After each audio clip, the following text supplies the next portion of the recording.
भिकारी आला आणि ते बंगल्यावर एवढं होतं मला भिकाऱ्याला बाहेर निघ बाहेर. जर गेट मध्ये दिसलं तर तांगड्या तोडीन.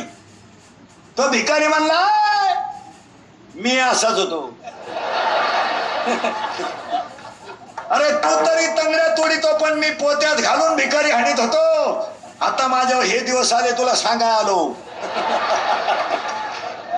लक्ष्मी दुप्पट करीत जा. कधी बी लक्ष्मी दुप्पट होतेच होतेच. फक्त नीती ठेवली पाहिजे. तिसरं वाक्य ऐका. बंगल्याच्या गेट पुढे भिकारी गेला. बंगल्यावर गार्डनला पाणी मारित होतं. अरे म्हणला थंडी वाजली मला एखादी रग दे ना पांघरायला. म्हणला बरं तो म्हणला रग नको देऊ दिला नाही एखादी चट्टी तरी दे जुनी. म्हणला फळ अरे मग बनियान तरी दे. म्हणला फळ